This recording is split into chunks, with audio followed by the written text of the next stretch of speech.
Assalamu alaikum. Welcome back to Scholarship Arena. NIAS Netherlands Institute for Advanced Study in the Humanities and Social Sciences की तरफ से fellowship programme offer किया जा रहा है, safe haven fellowship programme. ये programme जो है ना फेलोशिप प्रोग्राम है एक, और इस टाइम क्योंकि मोस्टली स्कॉलरशिप की एप्लीकेशंस क्लोज़ हो चुकी हैं तो इसलिए इस टाइम इंटर्नशिप या फेलोशिप प्रोग्राम की एप्लीकेशंस ओपन है, इसीलिए इन्हीं पे मेरी मोस्टली वीडियोस हैं। तो इसकी डेडलाइन आपने नोट कर लेनी है। इसकी जो है ना वो 2025 के आखिर में इसकी डेडलाइन है, तो आप इजीली अप्लाई कर सकते हैं। और ये फेलोशिप प्रोग्राम है क्या, बेसिकली इस फेलोशिप प्रोग्राम का पर्पस ये है कि वो तमाम रिसर्चर्स, स्कॉलर्स, आर्टिस्ट, राइटर्स या फिर जर्नलिस्ट, ये उनकी कैटेगरी है जो कि अपनी करंट लोकेशन में ऐसा काम कर रहे हैं जिन पे वो उन पे पाबंदी हो सकती है या वो कर नहीं पा रहे उस लोकेशन में।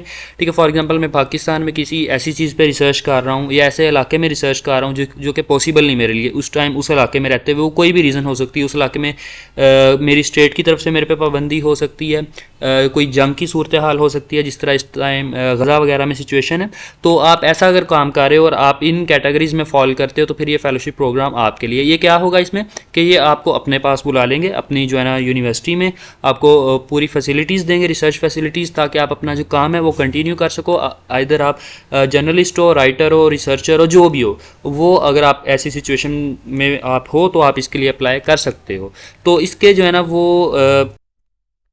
पर्पस को मैंने डिलीवर कर दिया कि इस फेलोशिप प्रोग्राम का पर्पस क्या है और ये क्या एक्सपेक्ट करते हैं, किस टाइप का एप्लीकेंट होना चाहिए और इनका पर्पस क्या है, वो बेसिकली मैंने आपको समझा दिया। अब ये जो फेलोशिप प्रोग्राम है ये 5 मंथ तक का होगा। आपको अपना 5 मंथ में जो भी काम है जो है ना 5 माह में अपना काम कंक्लूड करना होगा वहाँ पे रहते हुए। ये 2 इसमें बैच हैं, वो बैच आपने देख लेना है सितंबर से जनवरी या फिर फेब से जून तक। ये 2 बैच हैं, किसी भी आप एक बैच में 5 माह के लिए जाओगे और जो है ना वो वहाँ पे काम करोगे और वहाँ पे आपको ऑफिस वगैरह मिलेगा, रिसर्च फैसिलिटीज़ मिलेंगी, वहाँ पे लंच वगैरह की जो सिचुएशन है वो आपको जो है ना वो लंच प्रोवाइड किया जाएगा।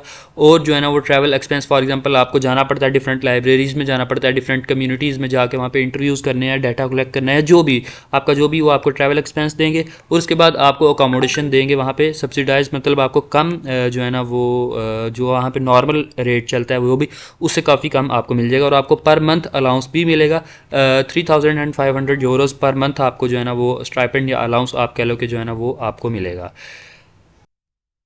अब आपने जो वहाँ पे जाके अकोमोडेशन किस तरह सिक्योर करनी है, प्रैक्टिकली मज़ीद किस तरह चीज़ें होंगी, क्योंकि डेफिनेटली एक चीज़ को वीडियो में देखने में, एक वेबसाइट पे देखने में और प्रैक्टिकली उस पर अमल करने में बहुत ज़्यादा फ़र्क होता है। तो उन्होंने यही 2 लिंक्स दिए हैं कि अगर आप वाकई में इस सिचुएशन में हो और अप्लाई करना चाहते हो, मज़ीद डिटेल्स के लिए, कॉन्टैक्ट वगैरह के लिए इन 2 लिंक्स पर क्लिक करके आप वहाँ पर जा सकते हो। अब अगर हम जो एक कह लो कि प्रॉपर एलिजिबिलिटी क्राइटेरिया वो देख लेते हैं कि जो है ना वो आपका क्या आपका सिचुएशन होनी चाहिए, क्योंकि इसमें रिसर्चर्स भी अप्लाई कर सकते हैं। तो अगर आप रिसर्चर के तौर पे अप्लाई कर रहे हो तो इसके लिए एक टर्म है जो कि आपको लाजमी फुलफ़िल करनी है, इनकी जो है ना वो क्राइटेरिया, जिसमें ये कि आपका 3 इयर्स का रिसर्च एक्सपीरियंस कम से कम होना ज़रूरी है आपकी जो है ना वो PhD डिग्री के जो है ना ऑब्टेन करने के बाद, ठीक है, या उसके ऑब्टेन करते हुए सिंस आपकी जो है ना वो PhD डिग्री उधर से लेके अभी तक एटलीस्ट 3 इयर्स का रिसर्च एक्सपीरियंस होना चाहिए। लेकिन अगर आप एज आ जर्नलिस्ट अप्लाई कर रहे हो, एज आ आर्टिस्ट अप्लाई कर रहे हो, तो फिर जो है ना वो आपको इस रिसर्च एक्सपीरियंस की ज़रूरत नहीं है। और जो है ना वो आपका रिसर्च प्रपोजल है जो आप इसमें अप्लाई करते वक्त आपको चाहिए होगा। डॉक्यूमेंटेशन में जब आप जाओगे तो मैं आपको दिखा दूंगा कि कौन कौन सा डॉक्यूमेंट चाहिए आपका। वो आपका ह्यूमैनिटीज़ या फिर सोशल साइंसेज के अंडर होना चाहिए आपका जो है ना वो प्रोजेक्ट प्रपोजल, क्योंकि अगर आप इस इंस्टीट्यूट को देखो तो इस इंस्टीट्यूट की जो है ना वो लिमिटेशंस ही जो है ना वो ह्यूमैनिटीज़ और सोशल साइंसेज की तरफ है। इसलिए आपका जो रिसर्च प्रपोजल है वो इसी डायमेंशन में होना चाहिए, ह्यूमैनिटीज़ या सोशल साइंसेज के अंडर आता होना चाहिए। और क्योंकि यहाँ की ऑफिशियल लैंग्वेज और जो वर्किंग लैंग्वेज है वो इंग्लिश है, तो इसलिए आपके पास इंग्लिश की अच्छी कमांड होना ज़रूरी है, ताकि जो भी ग्रुप वर्क होता है वहाँ पे जाके आपने रिपोर्टिंग करनी है प्रॉपरली वो आप कर सको। और ये जो है ना वो मैंने आपको बता दिया कि इसका एलिजिबिलिटी क्राइटेरिया, डॉक्यूमेंट्स कौन कौन से चाहिए वो देख लेते हैं कि इसके लिए डॉक्यूमेंट्स कौन से चाहिए। डॉक्यूमेंट्स में जो इसका अप्लाई किस तरह करना है, सबसे पहले तो आपने इसका ऑनलाइन एप्लीकेशन फॉर्म फिल करना है, जिसको आप यहाँ से एक्सेस कर सकते हो। टू द एप्लीकेशन फॉर्म आप यहाँ से एक्सेस कर सकते हो या अप्लाई नाउ पे क्लिक करके आप इसको ऑनलाइन पोर्टल को एक्सेस कर सकते हो। ऑनलाइन पोर्टल पे जाके आपने कौन कौन सी चीज़ें देनी है, जो इंपॉर्टेंट चीज़ें हैं सबसे फर्स्टली तो इसका जो है ना वो प्रोजेक्ट प्रपोजल या रिसर्च प्रपोजल, जो भी आपका प्रपोजल है वो मैक्सिमम 100 सॉरी 1000 वर्ड्स का होना चाहिए।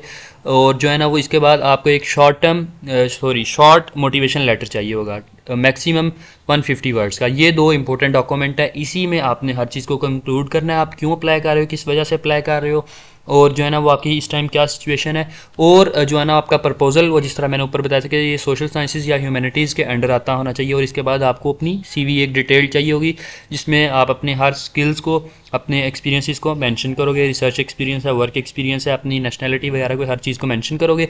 किस बेस पे उस स्टूडेंट्स को सिलेक्ट करेंगे वो भी उन्होंने बता दिया कि ये चीज़ हम स्टूडेंट्स से देखेंगे, उनके प्रपोजल में, उनके जो है ना वो मोटिवेशन लेटर में किन किन चीज़ों को फाइंड आउट करेंगे, वो चीज़ देख लेनी है। तो इन चीज़ों के बाद मैं आपको अगर इसका एप्लीकेशन का ओवरव्यू दूं कि आप एप्लीकेशन में अप्लाई करते वक्त कौन कौन सी डिटेल्स आपको चाहिए होगी। आपको पर्सनल इन्फॉर्मेशन देनी है, वहाँ पे अपनी जो है ना प्रीवियस एजुकेशनल और वर्क एक्सपीरियंसेस वो देने हैं, और जो है ना वो फेलोशिप प्रोग्राम के रिलेटेड फिर आपसे क्वेश्चंस होंगे, आप वहाँ पे वो इन्फॉर्मेशन दोगे प्रैक्टिकली, जो कि वहाँ पे इम्प्लीमेंट कर सको आप। वो प्रैक्टिकल इन्फॉर्मेशन देनी है, सिर्फ कहानियों में नहीं कि इस तरह हो जाएगा, उस तरह हो जाएगा, मैं इस तरह कर दूंगा, वो चीज़ें ना हो, प्रैक्टिकल एक जो है ना वो चीज़ हो। और फिर प्रोजेक्ट प्रपोजल वो आप दोगे, वो और जो है ना वो उसकी भी फर्दर उन्होंने जो मैं आपको ऑलरेडी चीज़ें बता चुका हूँ वही उन्होंने दोबारा मेंशन की हुई हैं, वो आपने देख लेनी है। सीवी आपकी मैक्सिमम 2 पेजेस की हो, मोटिवेशन लेटर मैक्सिमम 150 जो है ना वर्ड्स का होना चाहिए। तो इस तरह से जो है ना वो इसका क्राइटेरिया, ये डॉक्यूमेंट्स हैं, और किन किन चीज़ों को आपने लाजमी मेंशन करना है वो भी आपने देख लेना है, और यहाँ से जाके आपने अप्लाई कर देना है। मज़ीद इसका लिंक इस वेबसाइट का आपको डिस्क्रिप्शन में मिल जाएगा, मेरे व्हाट्सएप ग्रुप का लिंक, मेरे फेसबुक पेज का लिंक, तमाम लिंक्स आपको डिस्क्रिप्शन में मिल जाएंगे। कोई क्वेश्चन हो तो आप मुझसे पूछ सकते हैं। मिलते हैं अगली वीडियो में अगली अपॉर्चुनिटी के साथ। अपना ख्याल रखें। अल्लाह हाफिज़।